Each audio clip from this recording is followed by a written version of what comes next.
आज शाम को हमने पहलगाम में हुए आतंकी हमले में जितने लोगों को मौत के घाट उतारा गया, उन आतंकवादियों ने, उनके लिए एक श्रद्धांजलि सभा रखी गई है मलाड के रहेजा सर्कल पर। उन सभी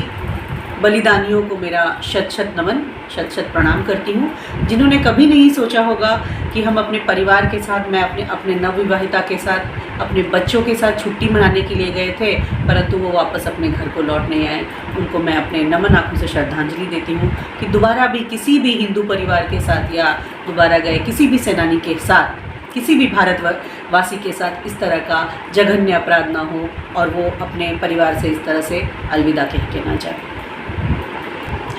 नमस्कार। जैसा कि हम बहुत दिनों से देख रहे हैं कि पहलगाम, जहां पर हमारे भारतीय सेनानी गए थे और उनके साथ ये विभत्स घटना हुई, आतंकवादियों ने उन पर हमला बोल दिया और हिंदू मुस्लिम दो तरह का वाद विवाद खड़ा करने की कोशिश, फिर से भारत को दो टुकड़ों में बांटने की जो कोशिश हुई है आतंकवादियों की, ताकि जो हम प्रेम से आज यहाँ पर एक साथ रह रहे हैं वो आपस में वैमनस्य और बैर पैदा कर सके। उन्होंने हिंदू पूछकर वहाँ पर लोगों को गोली मारी है, इसकी मैं जघन्य निंदा करती हूँ। साथ ही साथ मैं ये कहना चाहती हूँ, जिन लोगों के दिमाग में ये सवालिया निशान है कि उस दिन वहाँ पर चूक कैसे हुई और वहाँ पर सेना क्यों नहीं थी, तो जाहिर सा सवाल है कि सेंट्रलाइज वहाँ पर सेना की टुकड़ी और सेना का जो एक बंदोबस्त होता है वो होना चाहिए था। वो कैसे नहीं थी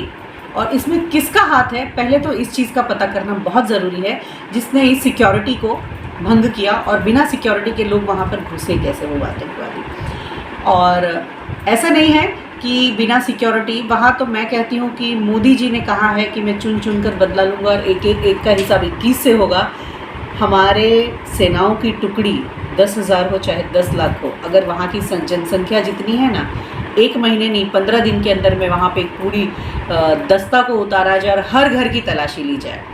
क्योंकि उनके लिए सिर्फ मैंने देखा है जो वीडियोस है, आज वो पहलगाम में जो कैंडल लाइट मार्च कर रहे हैं, उनका मकसद सिर्फ और सिर्फ हम लोगों से पैसा वसूलना है, जो कि उनको टूरिज़्म के बहाने से वहाँ के लोगों को जाता है। आज भी वहाँ से 10 में से 5 लोगों को पूछिए तो वो कहेंगे पाकिस्तान ही अच्छा है, हम भारत में बेजान है। यहाँ पर उनके लिए पाकिस्तान जिंदाबाद के ही नारे लगाए जाते हैं। आम लोग भी पाकिस्तान को ही अच्छा कहते हैं, जबकि वो भारत का खाते हैं। तो मैं तो चाहूँगी और मोदी जी से ये रिक्वेस्ट करूँगी और माननीय गृह मंत्री जी से रिक्वेस्ट करूँगी कि जो लोग पाकिस्तान जिंदाबाद कहते हैं, जिनके लिए वहाँ पे सड़कों पे गिरे हुए चांद सितारा वाले उनके पाकिस्तान के झंडे को उठाकर बटोर रहे हैं और उनको इज्जत बख्श रहे हैं, उन लोगों को भी इज्जत बख्शा जाए और बोरिया बिस्तर सहित पाकिस्तान भेज दिया जाए,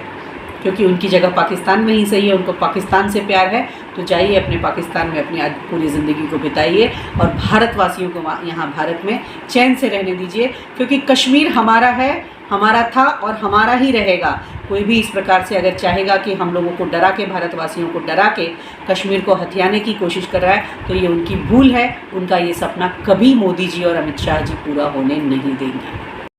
जो भी न्यूज़पेपर खोलिए, कोई भी अखबार खोलिए, उसमें पहला विषय हमारा पहलगाम का है, दूसरा विषय रोहिंग्या मुसलमानों का है। ये रोहिंग्या मुसलमानों का मुद्दा हमने आज से नहीं उठाया था, बहुत पहले से उठाया था। हमारे नेता मंगल प्रभात लोढ़ा जी ने, हमारे नेता जिन लोगों ने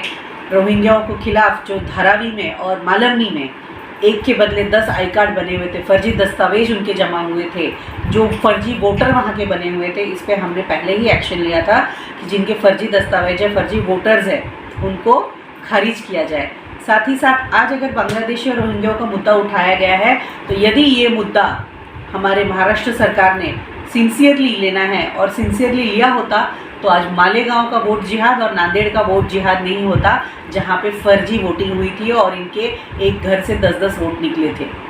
तो कहीं ना कहीं ये रोहिंग्या बांग्लादेशी और ये रोहिंग्या मुसलमान हमारे लिए देश का बहुत बड़ा खतरा बनने जा रहा है, क्योंकि हमारे आसपास के सर्कल में चाहे नारियल पानी बेचने वाला हो, रिक्शा चलाने वाला हो, सब्जी बेचने वाला हो, जो भी है, वो वहाँ के रोहिंग्या यहाँ पर आके हमारे आसपास बस रहे हैं, जो कि एक दूसरा खतरा आतंकवादियों से भी बड़ा होने वाला है आने वाले समय में। तो मैं चाहूँगी प्रशासन से, शासन से, हमारी सरकार से कि उनके ऊपर भी ठोस से ठोस कदम और ठोस से ठोस कार्रवाई की जाए, समय रहते चेत जाए, नहीं तो आने वाले समय में पहलगाम वाला हादसा कहीं भी हो सकता है फिर से। और फिर जब चिड़िया चुग गई खुद, तो हम कुछ नहीं कर पाएंगे। इसलिए मैं अपील करती हूँ कि जिस तरह से गुजरात में कल पाकिस्तानियों का एक काफ़िला निकाला गया, चुन चुन कर उनको घर से निकाला गया कि इनको वापस भेजना है, तो महाराष्ट्र शासन भी इस तरह की एक रैली निकाल के दिखाए रोहिंग्याओं की और पाकिस्तानियों की, ताकि इनका भरोसा पब्लिक का भरोसा इन पर हो कि हमारा प्रशासन भी, हमारा शासन भी इस चीज़ों को बड़ी करीबी से देख रहा है और ईमानदारी से देख रहा है। हम लोग सेफ़ हैं, हम लोगों को कोई दिक्कत नहीं होगी जब तक कि हमारी सरकार है।